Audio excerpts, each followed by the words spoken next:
Muy buenas noches a todos. Obviamente, 8 de la noche, tiempo de cultura. Bienvenidos a su programa En la Intimidad Cultural. El día de hoy tengo el grato gusto de presentar una gran conferencia, Madero y el Espiritismo, con el ponente Aldo Fulcanelli. Él es amigo de todos nosotros y ha tenido a bien mostrar esta conferencia tan controversial. El día de hoy, el Círculo Cultural de TV Pozos y Jóvenes Escritores Latinos tiene el gran gusto y honor de presentar una maravillosa conferencia, Madero y el Espiritismo. Obviamente con uno de los mejores letreados de nuestro querido México, uno de los mejores investigadores que tenemos en Baja California Sur, el ponente Aldo Fulcanelli. Aldo estará con nosotros y nos entregará parte de la obra que precisamente enmarca Madero y el espiritismo. Los temas que llevaremos sería la fiebre del ocultismo en el siglo XIX, Alan Carner y el libro de los espíritus, las comunicaciones Madero, el diario espiritista, la influencia del espiritismo en el Madero revolucionario, Madero y el héroe contradictorio, y obviamente un puñado de bibliografía que nos regalara nuestro gran ponente, Aldo Fulcanelli. ¿Quién es Aldo Fulcanelli? Aldo Fulcanelli es escritor, comunicador y promotor cultural. Ha sido funcionario público en las áreas de cultura, comunicación social y cabildo de Los Cabos, Baja California Sur. Conductor radiofónico, editorialista en Mega Noticias Los Cabos, sección Cultura, Libros y Cine. Colabora en los medios Revista 101 de Guadalajara, Exilio.mx de Puebla, Revista Madero Ciudad de México, Legisladores de México en Guadalajara, Metrópolis MX Baja California Sur y Jalisco, y miembro del Círculo Cultural de TV Pozos. Autor de libros como El sueño de la razón, Lugares que hablan y prepara actualmente Relatos. Pues para nosotros es un gran gusto y honor presentar a Aldo Fulcanelli. Aldo, bienvenido a esta tu conferencia. Un abrazo a todos y que lo disfrutemos. Muchas gracias, estimado Sergio. Muy buenas tardes a los presentes y a los que nos siguen a través de las diferentes plataformas. Eh, Vamos a hablar de este tema, como tú lo decías, Sergio. Es un tema bastante apasionante, es un tema que no venimos aquí a discutir sobre la existencia o no de los espíritus, sobre si existen o no, sino venimos a hablar de un tema que es sin duda alguna, desde mi opinión, un tema apasionante, como es la filiación de Francisco y Madero, un héroe nacional, un prohombre, digamos, ¿no? El llamado, el apóstol de la Revolución Mexicana, la filiación y su práctica de la doctrina espiritista, como así está demostrado a través de múltiples escritos que se encuentran también en el Archivo General de la Nación y que constan en múltiples libros que se han editado a lo largo del siglo XX. Y bueno, vamos a empezar hablando del ocultismo. Tenemos que tratar el tema del ocultismo. ¿Por qué? Por la simple y sencilla razón de que existía una fiebre por el ocultismo en el siglo XIX y de la cual fue depositario también Francisco y Madero. Eh, Tenemos que platicar de que esta fiebre por el ocultismo tiene que ver, desde luego, conecta con hechos históricos muy particulares. Primero que nada, la Revolución Francesa, este suceso que impactó al ámbito cultural y político de todo el mundo, indudablemente, y que a partir de la Revolución Francesa llega esta fiebre junto con el jacobinismo, llega una fiebre por el tema de lo oculto, que era una manera, pienso yo, y no soy el único que cree en esto, que era una manera de romper con los cilicios que había colocado la monarquía, no con los apretados corsés, digamos, que la propia monarquía había instaurado en Europa y de la cual se habían sacudido estas cadenas durante la Revolución Francesa. Es a partir de este hecho tan importante en la historia del mundo que ocurren después otros fenómenos culturales, como es el del ocultismo, ¿no? Tenemos un personaje muy importante en en este ámbito, que es Eliphas Levi. Eliphas Levi es el autor de un libro toral en este ámbito que tiene por nombre Dogma y Ritual de la Alta Magia. Tenemos que tratar el tema, insisto, del ocultismo porque se circunscribe dentro de lo que es el espiritismo. Entonces tenemos que el ocultismo era una manera también de rebatir o de llevarle la contra o de interpelar la gran influencia que tenía el protestantismo y también el catolicismo en la Europa de aquellos tiempos. Entonces tenemos que en el siglo XIX surge una mujer rusa, antidarwinista, antirreligiosa en el sentido dogmático de la palabra, que a sí misma se asumía como una vidente, como una medium, y esa mujer lleva por nombre Madame Blavatsky, Elena Petrovna Blavatsky, una mujer de aspecto fuerte, una mujer, digamos, empoderada, hoy que se usa mucho el término del empoderamiento de las mujeres, una mujer que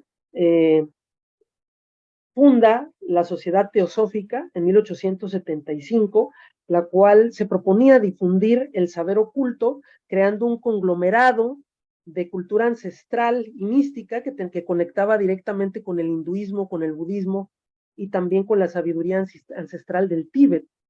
Es esta mujer tan importante o tan interesante en el ámbito del ocultismo la que da lugar a esta sociedad, la Sociedad Teosófica, en el año de 1875, y después escribe un libro que será fundamental para comprender este tipo de estudios que lleva por nombre Isis sin velo, ¿no? Que es un libro toral, insisto, un libro capital para entender los temas de la influencia del ocultismo en el siglo XX.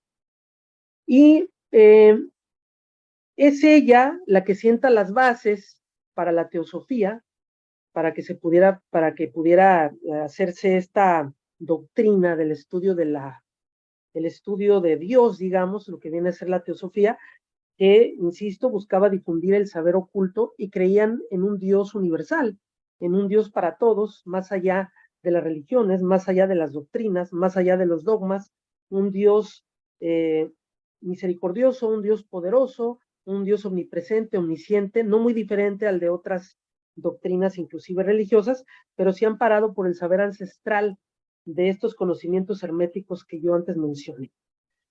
Y bueno, posterior al tema de Madame Blavatsky, vamos a tratar el tema de las hermanas Fox. ¿Quiénes fueron las hermanas Fox? Las hermanas Fox fueron dos, bueno, en particular Maggie y Kathy Fox.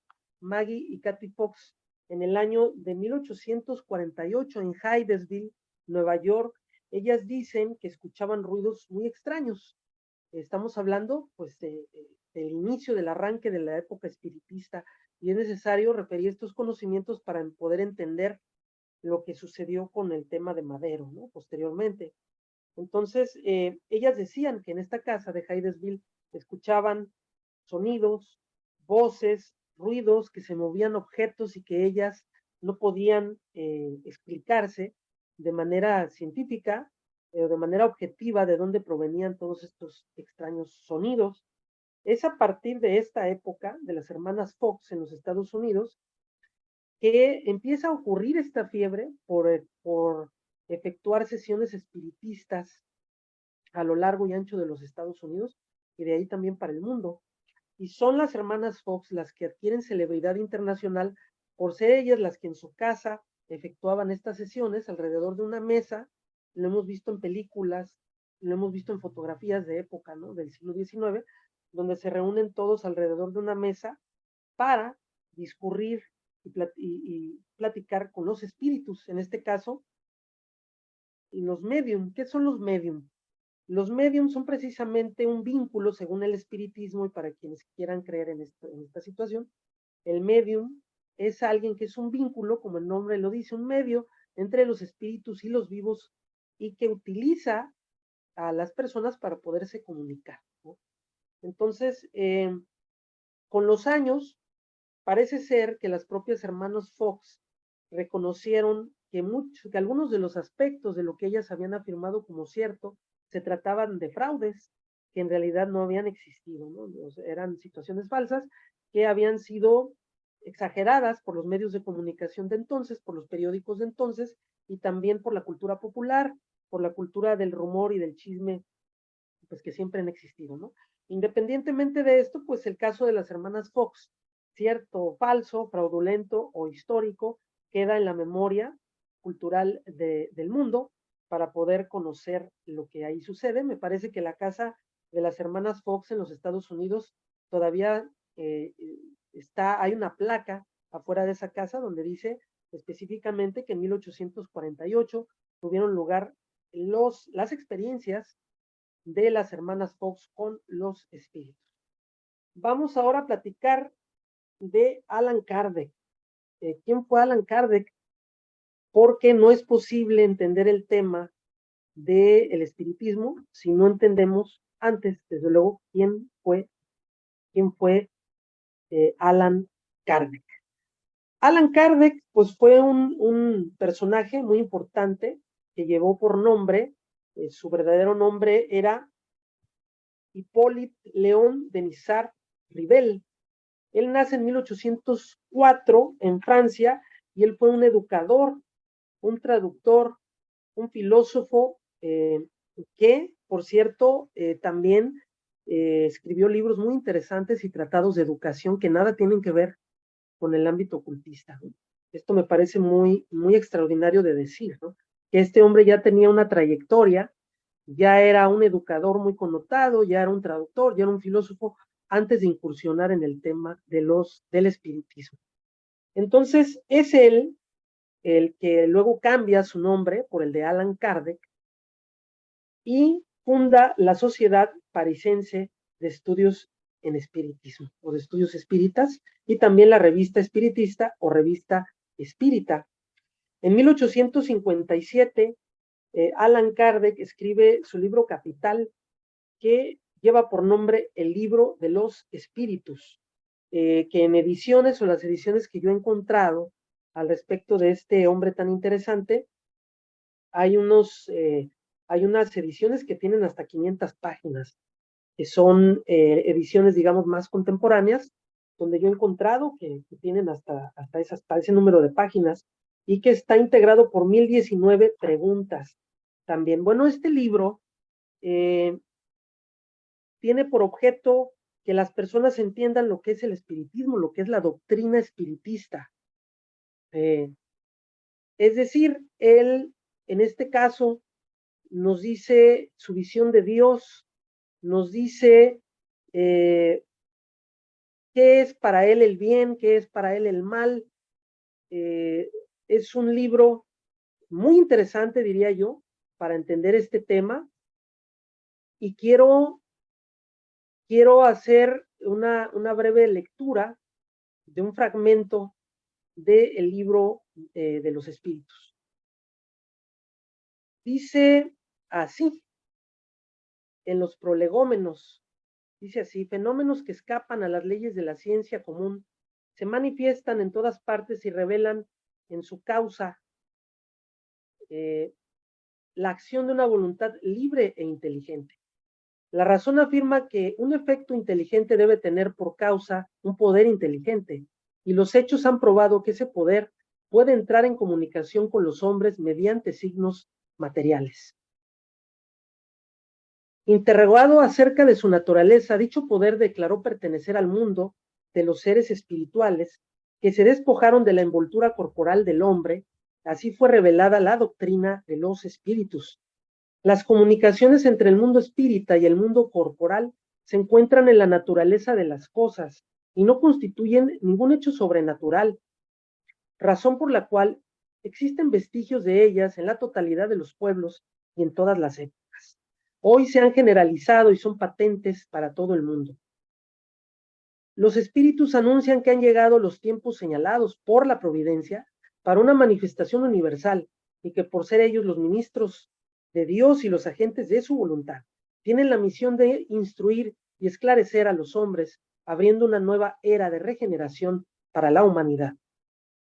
Este libro es la recopilación de sus enseñanzas. Ha sido escrito por orden y bajo el dictado de espíritus superiores para establecer los fundamentos de una filosofía racional, libre de los prejuicios del espíritu de sistema, no contiene nada que no sea la expresión de su pensamiento y que no haya sido controlado por ellos mismos. Solo el orden y la distribución metódica de las materias, al igual que las notas y la forma de algunas partes de la redacción, son obra de quien ha recibido la misión de publicarlo. Entre los espíritus que han concurrido para la realización de esta obra, muchos vivieron en diversas épocas en la tierra, donde han predicado y practicado la virtud y la sabiduría. Otros no corresponden por sus nombres a ningún personaje cuyo recuerdo haya conservado la historia, pero de su elevación dan testimonio la pureza de su doctrina y su vínculo con los que llevan nombres venerables.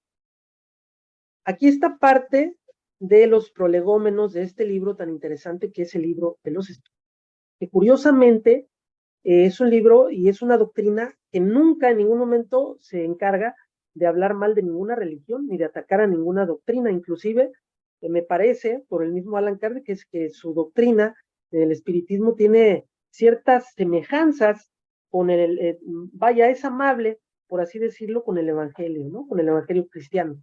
No hay ninguna parte que diga o que le haga la guerra o que hable en contra de las religiones. Habla así que no son doctrinas a favor de ningún sistema, sino que son doctrinas para el hombre libre, digamos, ¿no? Entonces, en este libro, él menciona en algunos capítulos, en el capítulo primero, la concepción de Dios según el espiritismo, los elementos generales del universo, la creación, el principio vital y Dios y lo infinito. ¿Qué es Dios para el espiritismo? ¿Qué se debe entender por lo infinito? Se podría decir que Dios es lo infinito, pruebas de la existencia de Dios, en fin, varios temas que creo yo son muy interesantes, más allá de lo que podemos cada quien creer, de los credos de cada quien que son muy respetables. Yo creo que por cultura general, todo interesado en el tema de Madero y el espiritismo, pues tendría que darse una vuelta por este libro, que es el libro de los espíritus. Que más allá de todo, como digo, me parece un libro pues sumamente interesante. Entonces, vamos a platicar, bueno, como yo les decía también,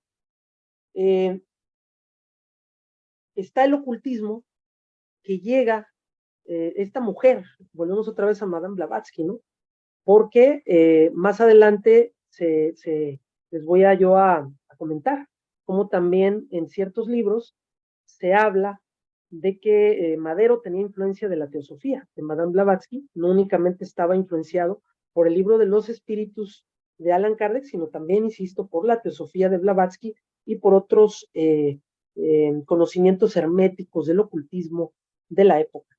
Y es Madero quien entra en contacto con este libro de Alan Kardec a su regreso de París, de su viaje a París de Francisco y Madero, y es el que se convierte en un fervoroso defensor de la doctrina espiritista, no únicamente un defensor de la doctrina, sino además en un practicante abierto y denodado de la doctrina espiritista, como lo voy a comentar y demostrar más adelante. Quiero decir, bueno, hay libros, hay documentales, hay textos que prueban lo que hoy estoy diciendo y que algunos de ellos están en poder del Archivo General de la Nación, las propias memorias espiritistas de Madero o comunicaciones, donde él da a conocer que se había convertido en un medium.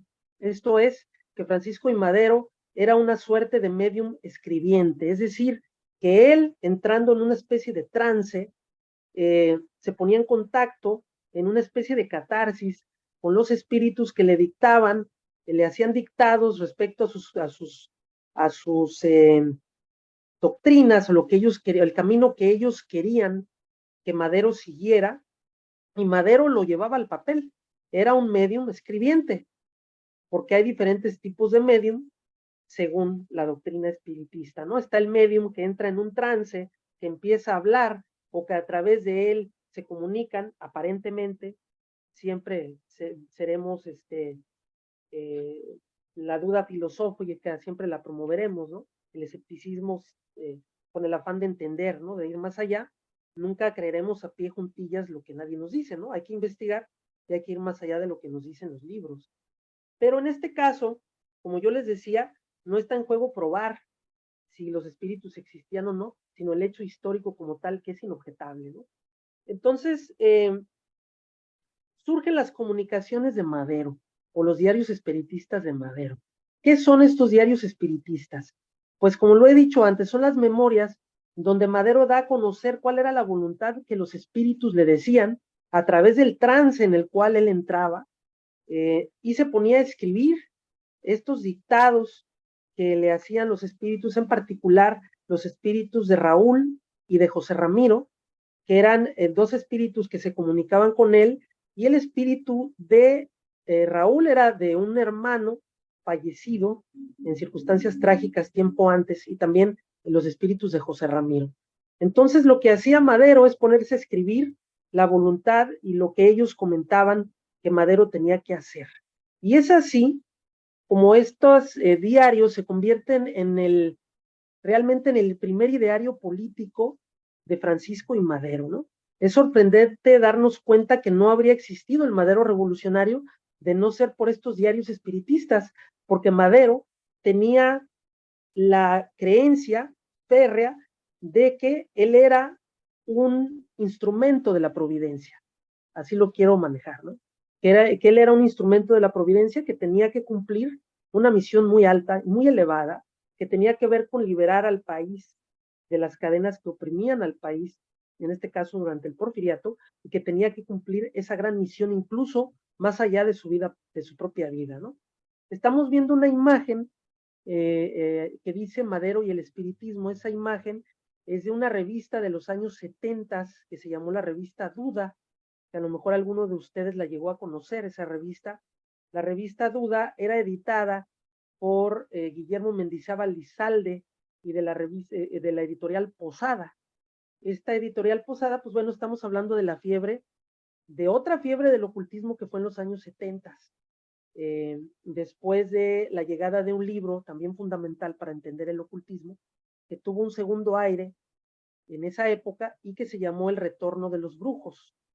Eh, Después del Retorno de los Brujos, pues viene el segundo aire en el mundo del espiritismo, ya no únicamente en el siglo XIX, sino en los 70, y todo esto del New Age, todas estas filosofías, también en la música, la psicodelia, y llega que la revista Duda, de Editorial Posada, da a conocer esta publicación que se llama Madero y el Espiritismo, de José Natividad Rosales, que dice La cara oculta de Madero, correspondencia desconocida, trabajos sobre Alan Kardec y otros.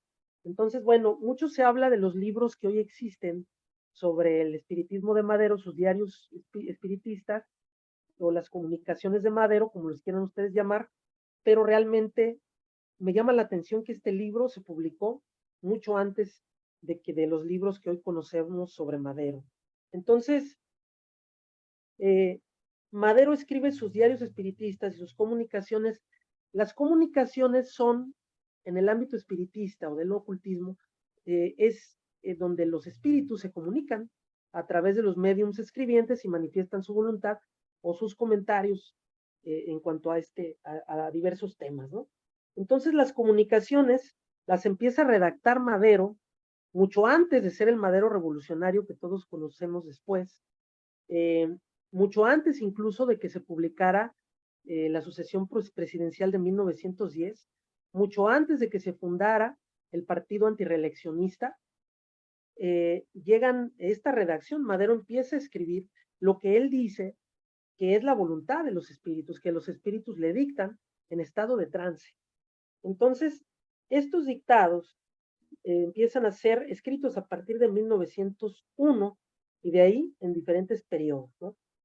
En estos escritos, a Madero se le dice que es un predestinado, como yo ya lo mencioné, y Madero de verdad llega a creer que él tiene esta misión tan grande de liberar al pueblo de las cadenas de la opresión y de la dictadura, porque es un hombre preparado para una causa superior por la providencia. Entonces, voy a leer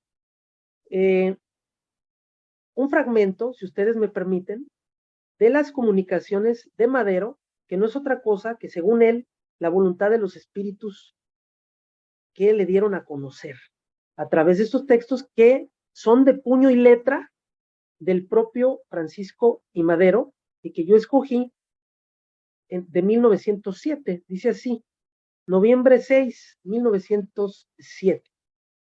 En esta época, los espíritus, quiero decir antes, que le hablan a Madero en primera persona, ¿no? En esta época, cuando tu espíritu está en calma, puedes estudiar la historia de tu patria y de otros países con gran provecho, porque además de que puedes reconcentrarte mejor, sacarás deducciones más exactas, porque no estarás bajo la influencia del ardor del combate. Esas deducciones serán las que te sirvan de base para tus planes, tus resoluciones, y ya comprenderás que entre más bien meditado esté el plan, tienes más probabilidades de triunfo. Pues en la lucha no harás sino desarrollar tu plan, y aunque tú te crecerás mucho desarrollando de un modo portentoso tus fuerzas, estando estas mal dirigidas, no obtendrán el mismo resultado que si estuvieran dirigidas sabiamente y obedeciendo a un plan meditado con calma. Para lograr esto, es bueno que todos los días te pongas a escribir tu opinión, tu juicio sobre todo lo que leas. Arregla cuadernos de esos foliados para que llenes un diario con tus impresiones. Eso te servirá de un modo admirable para fijar en tu imaginación los puntos más importantes de la historia que quieras retener en la memoria. Te servirá para acostumbrarte a ser más profundo en tus observaciones, más preciso en tus deducciones, más claro en expresarlas. Esta práctica te servirá de un modo maravilloso para elevarte más, para prepararte mejor al cumplimiento de tu misión. Leo otro fragmento de 1907, noviembre 15, 1907. Tú, en las condiciones excepcionales en que te encuentras, estás llamado a prestar importantísimos servicios a tu patria. Era pues indispensable ponerte en condiciones de luchar ventajosamente a fin de asegurar el éxito, el triunfo final de la causa. Ahora sí, estamos ya seguros de tu triunfo, pero no hay que dormirte en tus laureles. Noviembre 28 de 1907. Querido hermano, dedícate a tu estudio de la historia de México. También puedes dedicar algunos ratos para que te prepares trabajos para el Congreso Espírita, a fin de que tomes una parte importante en él y te acostumbres a hablar en público. Eso te servirá después de mucho, pues ya tendrás confianza en ti mismo y tendrás dominado al público. Ya podrás hablar con tanta facilidad en público como lo haces en privado. Bueno, acabo de dar lectura a parte y a fragmentos de las comunicaciones de puño y letra escritas por Francisco I. Madero, las comunicaciones, fragmentos de las comunicaciones espiritistas donde él decía dialogar, decía ser el depositario de la voz y la voluntad de los espíritus de Ramiro, de José Ramiro y de Raúl, que se comunicaban a través de él en su categoría de médium escribiente y lo fueron preparando para los hechos que él mencionaba.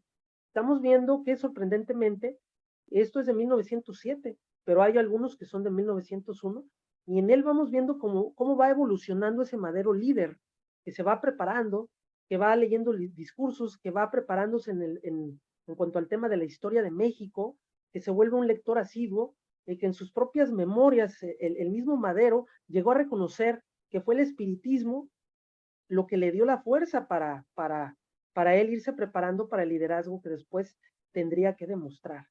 Entonces, me parece interesante, más allá de que creamos o no en el tema del ocultismo, definitivamente, como dijo Galileo Galilei, ¿verdad? Cuando fue amenazado y torturado por sus doctrinas científicas, cuando dijo, y sin embargo se mueve, pues sí, en el tema de Madero también, y sin embargo se mueve, algo hay ahí, ¿no? Algo hay ahí que a los estudiosos del tema histórico, a los que somos amantes de la erudición, nos invita a revisar que algo se estaba gestando en esa época, que algo estaba pasando en esa época, que en la época de Madero fue un elemento más de ese boom, insisto, histórico que fue del ocultismo, y que es heredero también cultural y político, como lo iremos viendo a lo largo de esta conversación, de la Revolución Francesa, como ya lo hice, y de que se aflojaran esos cilicios y esos apretados corsé de la Europa victoriana, ese moralismo y esas doctrinas, y que el ocultismo fue la manera en que estos hombres o estos doctrinarios de esta clase de ideas rebatieron las duras doctrinas tanto pues de las diversas religiones, entre ellas el catolicismo y también el protestantismo, como lo dije a principios de la charla, ¿no? Era una forma de interpelar, lo establecido, una forma de interpelar eh, los dogmas, y pues así se da este boom, como también ya lo comenté. Entonces, es sorprendente ver cómo este contexto providencial, diría yo utilizaría la palabra providencial, están impelidos estas comunicaciones donde se ve que estos espíritus, en caso de haber existido, este, le dictaban a Madero lo que tenía que hacer, por qué camino tenía que andar como revolucionario, como ideólogo y como intelectual. Las acechanzas, las intrigas a las cuales se iba a exponer y las que él mismo tendría que superar. Eh, También, pues todo esto es un tratado, pero verdaderamente al leer uno las comunicaciones, los diarios espiritistas de Madero, escritos por él de puño y letra, se da uno cuenta de que todo esto es en realidad un ideario filosófico de un hombre que creía fervientemente estar preparándose para un gran suceso que después aconteció, como fue la Revolución Mexicana, posteriormente, ¿no? Entonces, quiero leer otra parte de las comunicaciones, si me permiten ustedes, de los diarios espiritistas de Madero.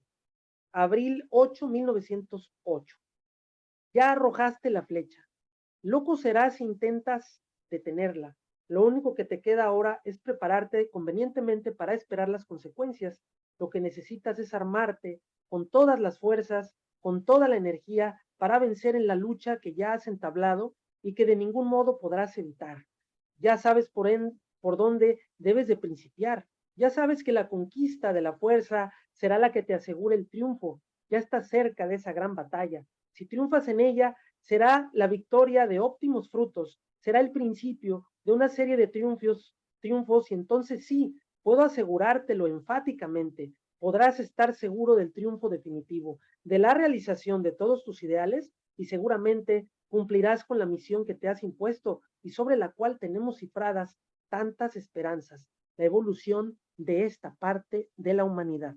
Aquí yo lo que encuentro en este afán providencial de estos textos tan interesantes, que son históricos, eh, que Madero creía que la Revolución Mexicana tenía que ser un gran suceso dentro de la evolución, de la escala evolutiva de la humanidad. Es decir, para Madero, la revolución no nada más era un hecho aislado, no nada más era un hecho social, no nada más se trataba de luchar contra la autarquía del dictador Porfirio Díaz, sino que era un hecho espiritual, era un hecho para él filosófico, y por lo tanto me parece muy interesante.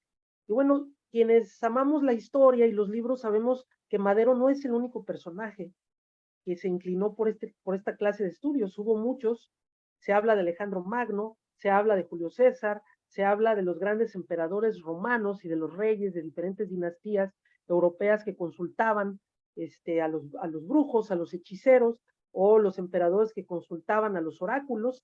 En la Ilíada de Homero hay un episodio donde se habla de la adivinación con los muertos, de la nigromancia, y que tenemos que hablar de la nigromancia, pues bueno, en los antiguos etruscos se dice que ellos consultaban las vísceras de los animales y en ella los espíritus les revelaban diferentes situaciones o les profetizaban situaciones que iban a pasar, ¿no? Probablemente los etruscos heredan a los romanos esta situación de creer en los espíritus y bueno, con los años se va renovando, va cambiando a través de la historia la manera de comunicarse hasta que llega la doctrina espiritista de Allan Kardec, que creo yo que es una manera de perfeccionar toda esta amalgama de conocimientos ocultistas hasta lograr esta doctrina, que no es cualquier cosa, la doctrina espiritista. El libro de Allan Kardec está considerado uno de los libros más influyentes de la historia y también, bueno, fue indexado por el Vaticano en uno de fue inscrito como libro prohibido también por el Vaticano, lo cual me llama la atención porque en realidad en ninguna parte, yo creo que esta doctrina espiritista es muy afable con el Evangelio cristiano. No estoy diciendo que sea lo mismo, son cosas diferentes, hay que entenderlo así, pero yo creo que más bien el afán en este caso de inscribirlo en el índice de libros prohibidos se debe más bien a una lucha de conciencias, ¿no? A una lucha histórica por la lucha por el control de las conciencias más que por otra cosa. y por el temor de que la doctrina espiritista, que tenía un poderoso auge en el siglo XIX, y de ahí en el XX y en adelante, con cientos de miles de personas en el mundo que se inscribieron en estas doctrinas y las practicaron, y que de alguna manera pues podría representar para cierta parte de la jerarquía religiosa una amenaza, ¿no? Una amenaza más política y de conciencias que una amenaza real filosófica de fondo, ¿no? Entonces, la influencia de el espiritismo en Madero. Ahora vamos a entrar ya al detalle de los temas también históricos de lo que es el partido antirreeleccionista. Ahí es donde yo ya veo, yo distingo que empieza la lucha de Madero posterior, ¿no? Las lecturas que yo hice, que acabo yo de hacer de las comunicaciones de Madero, donde él decía que el espíritu de Raúl, su hermano fallecido trágicamente, y de José Ramiro se comunicaban a través de él y lo invitaban incluso a que no tomara alcohol, a que leyera, a que no perdiera el tiempo en situaciones banales, a que fuera un hombre de moral, que practicara la ética, los valores cristianos incluso, y que el propio Madero dice que él se volvió un hombre de bien a partir del espiritismo en sus memorias, ¿no? Esto hay que decirlo, y me pareció sumamente interesante que el propio Madero lo dijera. Entonces, ¿cómo es que llega? Vamos al tema siguiente, que es la influencia del espiritismo en el Madero revolucionario. ¿Cómo es que se distingue la influencia ya del espiritismo ya galopante, ¿no? En los textos de Madero y en su posterior ideario político? Esto es a través de la fundación del partido antirreeleccionista en 1909, donde yo ya veo que los idearios, que la redacción de los principios, digamos, básicos o fundamentales del partido antirreeleccionista se ve la mano del espiritismo en algunos fragmentos, y uno de ellos es el que voy a leer a continuación. Y dice así, y me refiero desde luego a una parte, un fragmento muy breve de los principios del partido antirreeleccionista que fundó Francisco I. Madero. Y dice así: en una sociedad en la cual se ve constantemente premiado el éxito, aun en el caso de que sea obtenido por medio del crimen, qué extraño es que únicamente se preocupe por obtener el éxito a todo trance. Las virtudes, que son fuerzas del espíritu para desarrollarse, necesitan del ejercicio. Y sí, aquí en nuestro país se castiga a los ciudadanos porque se preocupan por el progreso de la patria y por su bienestar. Si se les, si se les viera como enemigos del gobierno porque se dejan llevar por sentimientos de humanidad e indignados protestan contra los atropellos o atentados de que son víctimas sus demás hermanos. Y por último, si se les encarcela y se inicia contra ellos una guerra sorda y exterminadora por el solo hecho de que la actual administración le marcan sus hierros, qué raro es que un pueblo educado así llegue a perder toda noción de fraternidad, de unión, de amor a las instituciones y muy pronto también a la patria. Esta es la pregunta que se hace en estos, en la redacción de los principios básicos del partido antirreeleccionista, donde al hablar de fraternidad, donde al hablar del espíritu, donde al hablar de la unión, de la sabiduría, todo este contexto de esta moral muy propia de Francisco y Madero, pues es imposible no asomarse a las comunicaciones que yo les leí algunos fragmentos, donde igualmente se habla del bien común, se habla de la moral, se habla de conceptos muy elevados, de educar a un pueblo que no es un pueblo malo, sino que es un pueblo necesitado, un pueblo sumido en la desgracia, tras 30 años de gobierno de un dictador, que bueno, también hay que decir, y esto hay que colocarlo para alejarnos de lo que decía el historiador Luis González y González, la historia de bronce, ¿no? La historia tiene diversas connotaciones, y no la historia es siempre la que nos cuentan los libros de texto, ni la historia oficial, sino que para entender la historia hay que bajarla del nicho, hay que bajar a los héroes de los nichos para poderlos entender en su justa medida, ¿no? Entonces, la influencia del espiritismo ya lo vemos aquí en la fundación del partido antirreeleccionista, y luego en un texto fundamental que será el denominado La sucesión presidencial. La sucesión presidencial, que es un libro de Madero, donde también da a conocer su ideario político, me parece un libro yo lo estuve leyendo hace algunos minutos todavía, lo he estado consultando en los minutos previos a esta, a esta conferencia, y me parece que la sucesión presidencial en 1910, libro de Francisco y Madero, eh, es un texto que trae de todo, trae desde historia, habla del virreinato, de la época colonial, de la época independiente, y es de alguna manera el grito desesperado de un hombre como Francisco y Madero, que era el gran, digamos, pues el gran agitador del pueblo de México y uno de los máximos ideólogos de la Revolución Mexicana, tan es así que ha sido llamado con justicia el apóstol de la democracia, ¿no? Entonces, hoy quiero leer un fragmento donde yo al inicio de esta conferencia hablé de la Revolución Francesa, se platicó de la Revolución Francesa y de la influencia en lo que sería pues el auge posterior, ya posterior en el siglo XIX, de lo que fue o ha sido el ocultismo. Y hay una parte donde Madero, en este libro, La sucesión presidencial, habla precisamente de la Revolución Francesa, se queja del virreinato porque él consideraba, como otros historiadores y como hoy lo sabemos, que el virreinato sembró el terror en México eh, y el totalitarismo, ¿no? Entonces, él en este fragmento que voy a leer, Madero hace un homenaje al clero, a la jerarquía católica de mexicanos o de criollos que lucharon por la revolución. Él los llama integrantes del clero bajo, es decir, no del alto clero, que estaba reservado pues a los, o las altas clases, que estaba reservadas las grandes responsabilidades pues a los españoles, ¿no? Él se refiere al clero bajo, ¿no? Y dice así, dice, el clero bajo, compuesto de mexicanos, adivinó que los principios sublimes proclamados por la Revolución Francesa estaban de acuerdo con el espíritu de la doctrina cristiana. Y todos comprendieron que, si los conquistadores y los que por 3 siglos habían dominado este continente no se apoyaban en otro derecho que el de la fuerza para ejercer sus vejaciones, era imprescindible recurrir al mismo poderoso argumento para sacudir tan pesado yugo.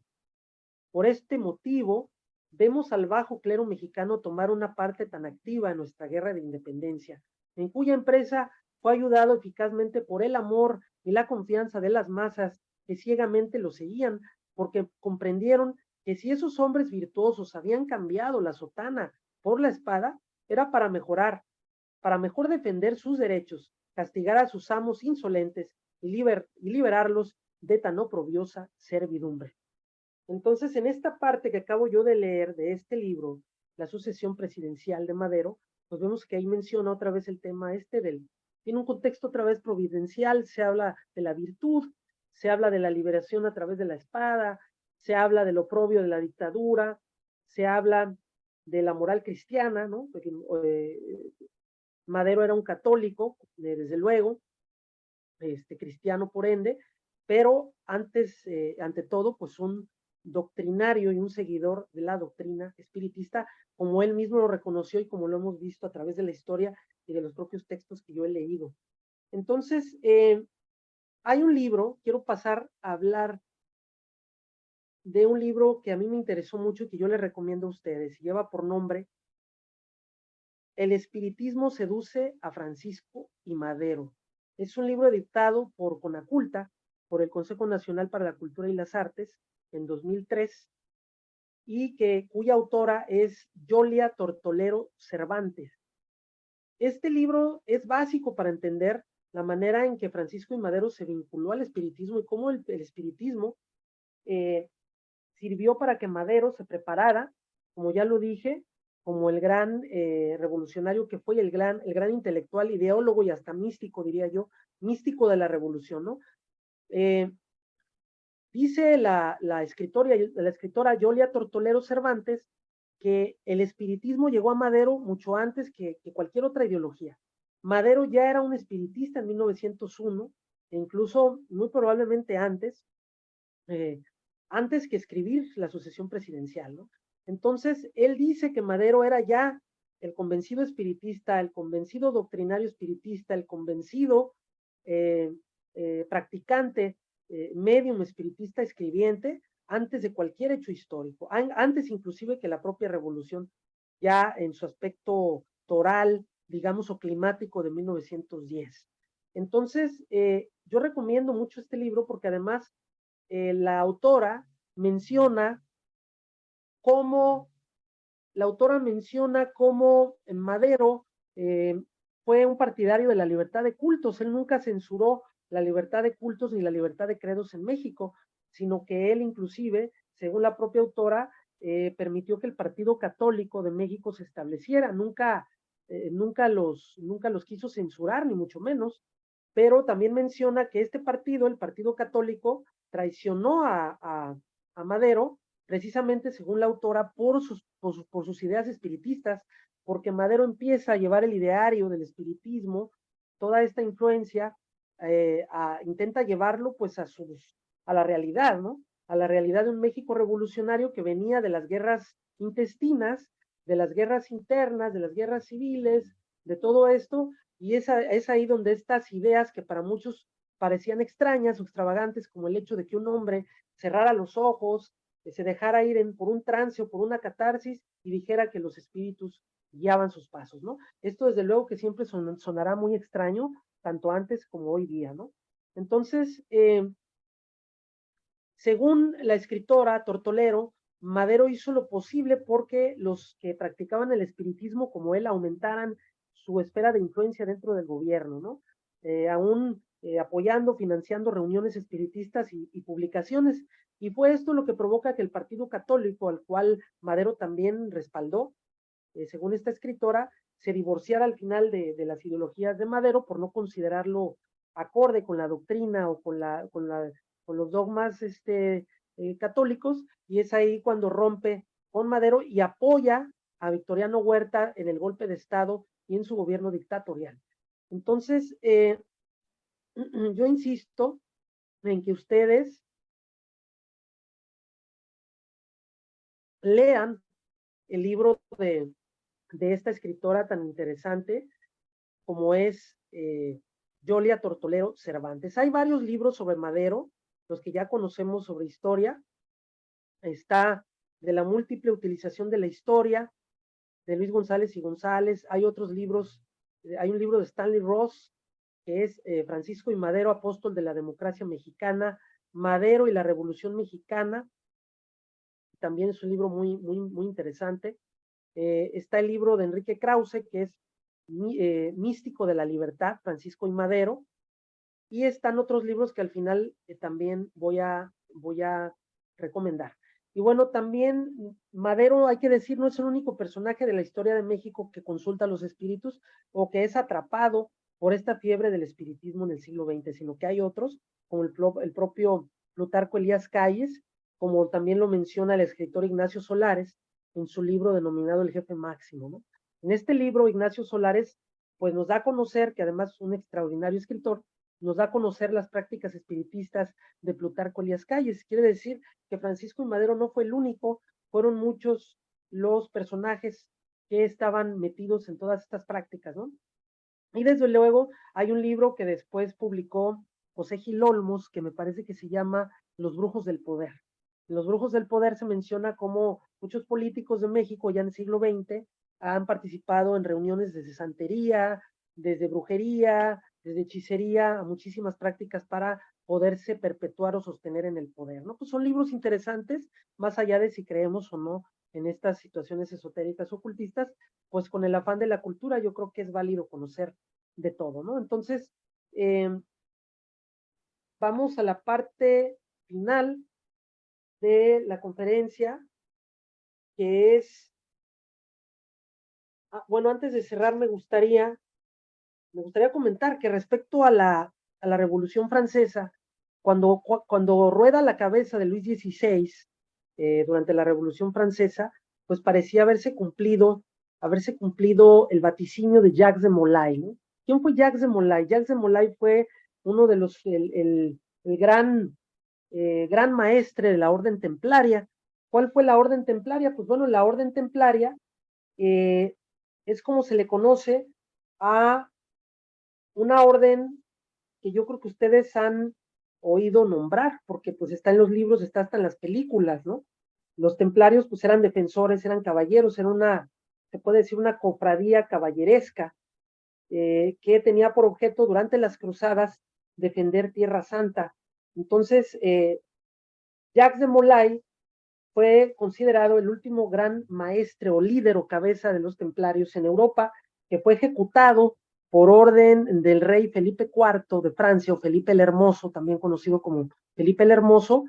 Fue ejecutado en la hoguera frente a Notre Dame en 1314, ¿no? Por orden también del entonces Papa Clemente y de este rey, del rey Felipe, el rey Felipe el Hermoso. Supuestamente, Jacques de Molay habría lanzado una maldición contra los monarcas de Francia, y algunos seguidores de estas creencias y de estas creencias ocultistas vieron tras rodar la cabeza de Luis XVI, de este monarca absolutista de Francia, vieron cumplido el vaticinio, porque supuestamente Jacques de Molay habría lanzado una maldición tremenda desde la hoguera ante los contra la monarquía francesa, que pareció haberse cumplido precisamente, o que muchos quisieron ver como parte del vaticinio, la llegada de la Revolución Francesa y la entrada en desgracia de los reyes, ¿no? De la monarquía y todo lo que después se vivió.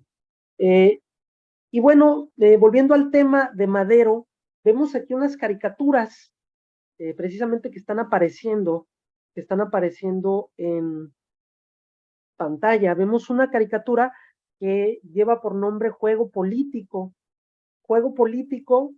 donde el autor de estas caricaturas era un hombre de nombre Ernesto García Cabral. Le decían el Chango García Cabral, que fue un gran caricaturista mexicano. Creó estos cartones que son muy duros, ¿no? Que son demoledores contra Francisco y Madero, donde decía que Madero era una suerte como que ejercía una suerte de travestismo político, ¿no? Por llamarlo de alguna manera, que para muchos primero era un hombre muy honorable, de una familia muy notable, cuando le convenía era un gran defensor de la justicia, cuando le convenía se ponía el traje y las carrilleras de revolucionario, y cuando le convenía se sentaba en la mesa y decía ser el emisario de los espíritus, ¿no? Pero es un cartón demoledor, ¿no? De un hombre que fue muy crítico con el poder y que fue muy crítico con Francisco y Madero, como fue este caricaturista Ernesto García Cabral, alias el Chango García Cabral, ¿no? Entonces, me parece que hay otro cartón también de Madero, donde él aparece con vestido como revolucionario, y ahí podemos ver la parte final de esta conferencia, donde entra pues mi opinión personal, ¿no?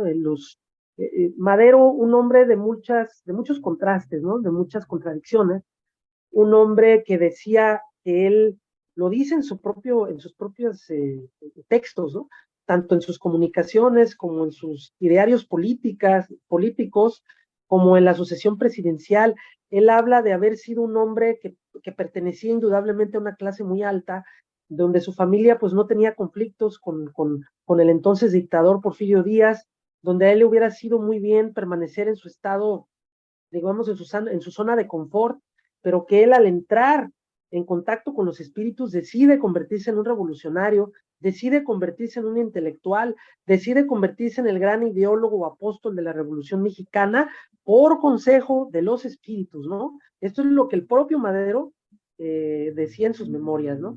Entonces, vemos que hay un Madero antes y un Madero después. Está el Madero, digamos, de la clase alta, el Madero que se ocupaba de las cosas de familia, el Madero que se ocupaba de las riquezas y del producto de esa riqueza, de esa clase alta, el Madero burgués, por decirlo de alguna manera.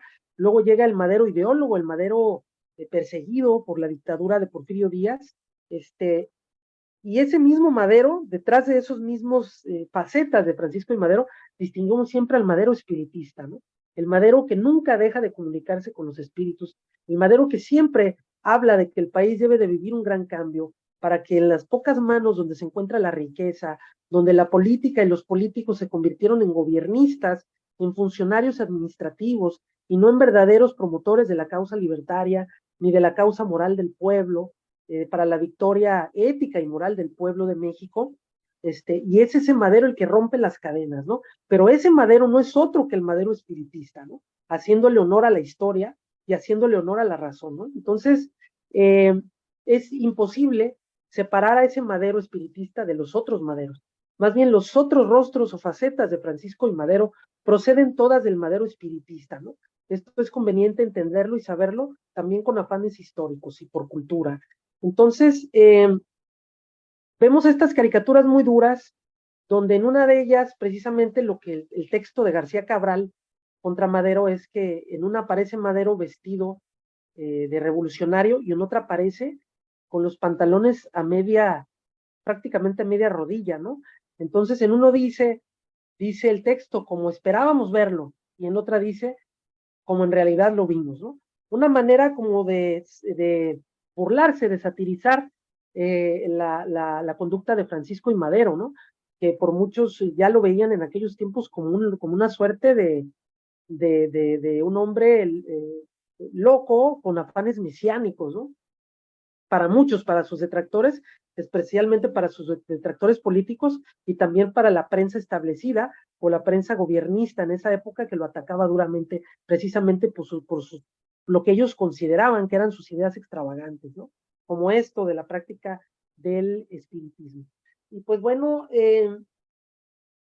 aquí está, ¿no? Aquí está aquí vemos otra vez, ¿no? La caricatura. Ahí está, ¿no? Vemos un Madero con sombrero, con carrilleras, con una escopeta, con el fusil, con el pecho erguido, como todo un héroe de la Revolución Mexicana, como el pueblo lo esperaba ver y recibirlo tras el triunfo de la Revolución de 1910. Y luego a Madero, vemos al Madero desgarbado,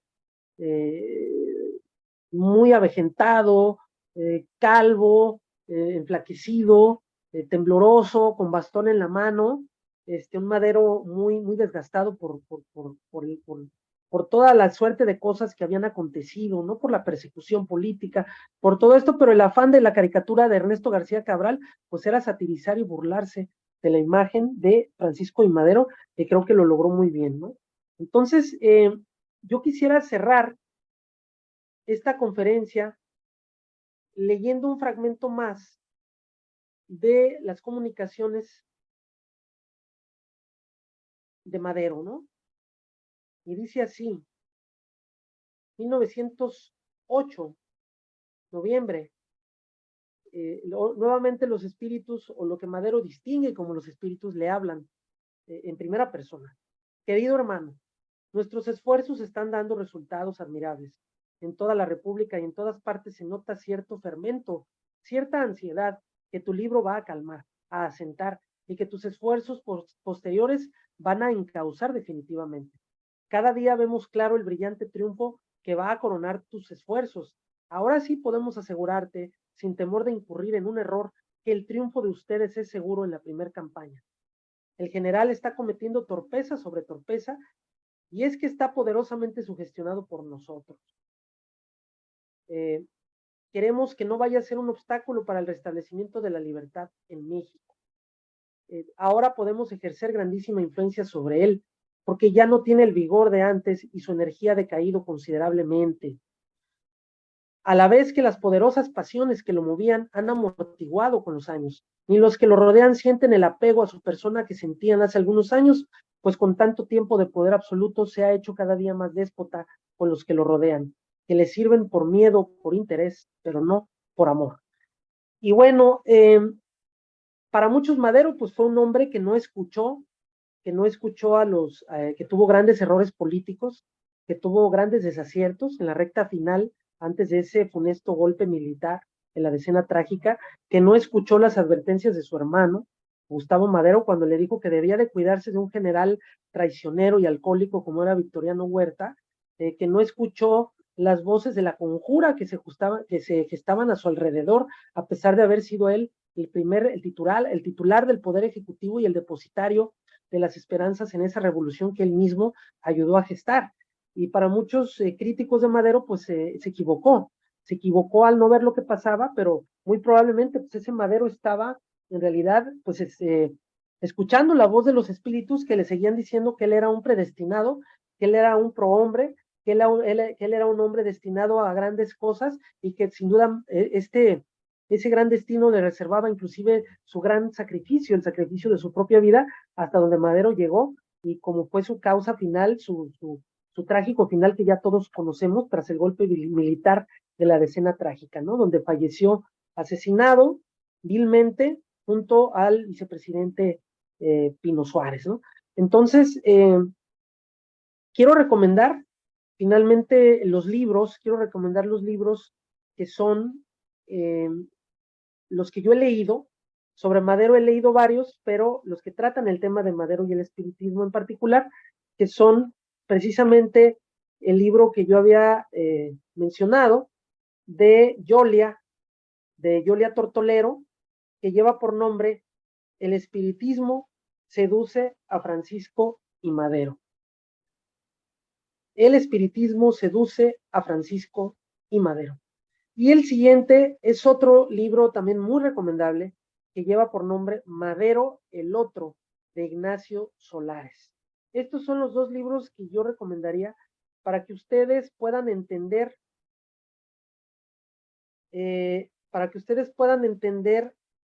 a Madero, a ese Madero que en su propia voz encarnaba los ideales del espiritismo y que al final de cuentas, aunque logró que la Revolución Mexicana tuviera lugar y provocó este gran cambio en la sociedad mexicana del siglo XX, al final no pudo conseguir que esa revolución lograra la justicia social, ¿no? Porque la revolución no, luego a través de los años, cuando se constituye el Partido Nacional Revolucionario, que después sería el Partido Revolucionario Institucional, pues no logró, México siguió en las guerras intestinas, México siguió sufriendo el descontento de la desigualdad, de la autocracia, del poder en manos de algunos cuantos, de la injusticia no terminó en México, la injusticia no acabó con Madero, desde luego, como ya lo vimos, ni tampoco con la llegada de los caudillos posteriores del Maximato.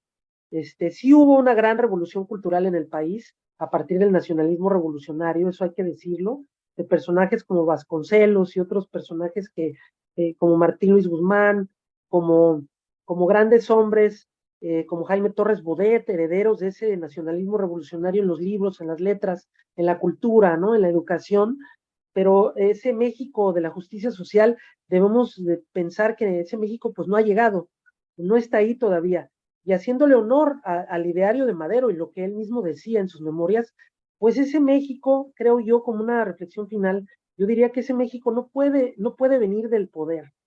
Esa idea de ese México libre de las cadenas, de la ignorancia, de la ignominia, de la injusticia, no puede venir ya desde ningún poder instaurado desde arriba, ¿no? Ese México tiene que ser liberado por el propio país, ese despertar debe venir de la propia sociedad, no puede venir de ningún potentado, no puede venir de ninguna persona con afanes mesiánicos, ¿no? Sino que debe venir de la propia causa social. La sociedad debe de liberarse a sí misma. Es la sociedad la que debe romper las cadenas de cualquier clase de ignorancia, ¿no? Y es la sociedad informada, una sociedad educada, culta, informada, será la única que podrá romper las cadenas de la injusticia, ¿no? Eso es lo que yo podría decir como parte final de esta conferencia. Entonces, dicho lo anterior, les agradezco mucho su atención. Te agradecemos mucho, Aldo, y pues algo más que quieras aseverar y nos vemos pronto en una siguiente conferencia. Pues muchas gracias Sergio, muchas gracias por tu apoyo, por el apoyo de la intimidad cultural, TV Pozos y todos los canales que tú apoyas, ¿no? Que tú sacas adelante siempre con tanto esfuerzo. Ahora sí que muchas gracias por haberme ayudado a preparar esta conferencia, porque no lo habría podido hacer sin tu apoyo, ¿verdad? Y sin tu amor a la cultura, a las artes. Qué bueno que hay estas iniciativas, yo estoy muy contento por eso, porque pues no hay pretexto, ¿no? Si bien es cierto que a veces la gente no quiere salir a la calle a escuchar una conferencia de un tema tan extravagante como este, imagínate, han de decir Madero el espiritista, entonces decir estos están locos, cosa que ya demostramos que no es cierta, ¿no? Y que están más locos los que piensan que la Tierra es plana, ¿no? Pero bueno, gracias nuevamente, amigo Sergio Francisco Cárdenas, gracias a la Intimidad Cultural, a TV Pozos, gracias a ustedes por escucharme, por la paciencia, y seguimos adelante y vamos a estar pronto con la siguiente que yo te propondría, la de delirios, ¿no? Delirios del siglo XXI, la sombra de las nuevas ideologías, ¿no? Que así pudiera llamarse la próxima conferencia. Cuenta con ello y estamos con estos espacios precisamente para impulsar la cultura. Recuerden que a pesar de la adversidad, la cultura tiene que caminar. Gracias, nos despedimos todos. Sergio Francisco Cárdenas Zúñiga y la Intimidad Cultural, TV Pozos, La Voz de Indoamérica y el Círculo Cultural de TV Pozos se enorgullece. Gracias y hasta la próxima. Hasta la próxima. Muchas gracias. ¿Qué les pareció esta maravillosa conferencia de Madero y el espiritismo? Obviamente en voz de Aldo Fulcanelli. Muchas gracias a todos y nos vemos en el próximo programa, el próximo miércoles, 8 de la noche es la cita. Gracias, se despide Sergio Francisco Cárdenas Zúñiga y nos vemos en la Intimidad Cultural próximo miércoles. Saludos a todos. Un abrazo. Dios los bendiga.